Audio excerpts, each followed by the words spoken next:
Good morning, White Station Nation. It is Tuesday, May 12th, and you are here again with Morning Meetings with Miss Craddock. For our greeting this morning, I would like to sing a good morning song. This is a song that my boys and girls in my classrooms, we would sing every morning when we would come to the carpet for morning meeting. So I'm going to sing it to you, and then you can sing it with me or pause and sing to yourself and your family. And the song goes, good morning to you, good morning to you. We're all in our places with bright shining faces. And this is the way to start a new day. Good morning, boys and girls. All right, dear WSC students and families, today is Technology Tuesday. I use lots of technology to do my work every day.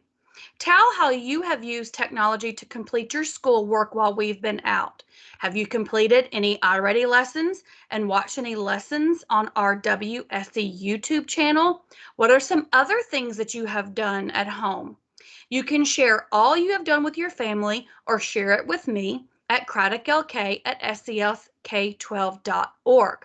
Have a great Technology Tuesday, boys and girls, and I know that you are working very hard at home to continue to stay up to date on your learning. Love, Miss Craddock. All right, our last brain buster was, what house can fly? And the answer is a housefly. Way to go, Emily, for getting the correct answer for our last brain buster. Good job, Emily. Our new brain buster is, how can you make the number 7 even? So think about that, boys and girls. What can you do to make the number 7 even? And I can't wait to hear some of your guesses and responses to the new brain buster for today. All right, here's the case of the missing parrot, part 3. I want you to think about the clues and your suspects that you have gathered so far and your justifications and your reasonings for why you have these certain suspects. We're going to listen to part 3 today and see if we can gather some more clues and some more evidence to solve this case of the missing parrot. All right. The text is on the screen.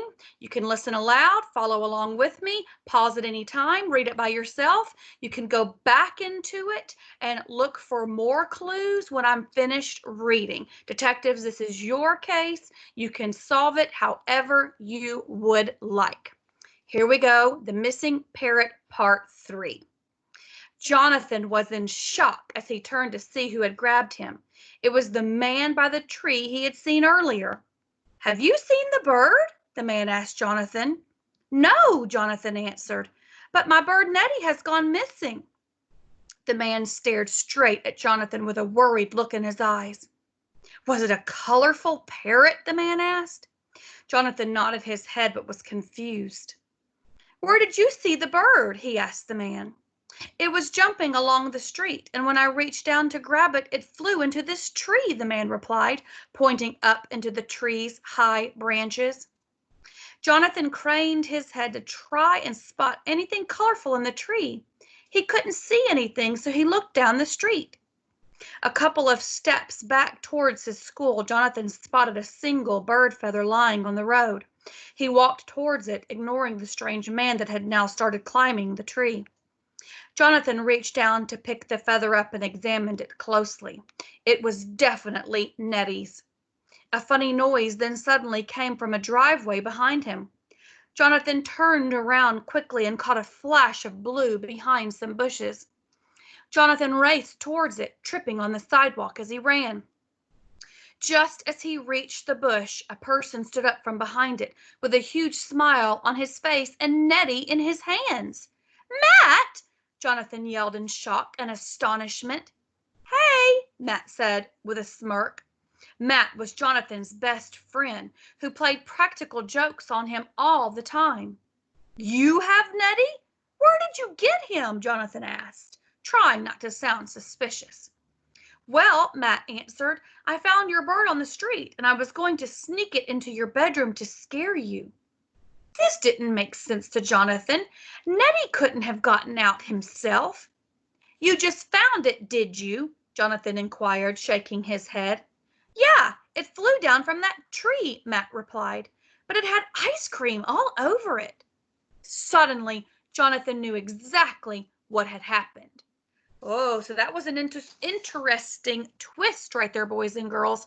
That was the major clue that I realized in this text was he had ice cream all over him. So think about the other parts and other clues that you have gathered and see how that clue might help you crack this case. So think about a summary of what happened today in part 3. What do you think happened to Nettie? What's your final prediction? And has your prediction changed from part 1 to part 2 to part 3, and why? Remember to explain your prediction and what clues have helped you make this prediction. We're going to get together Thursday for our last part of the Missing Parrot and our last morning meeting for the year with Miss Craddock. So email me your predictions and the justifications of why you think what you think, and we'll get together again on Thursday to see if we can crack the case of the missing parrot. Until Thursday, detectives, I will see you then.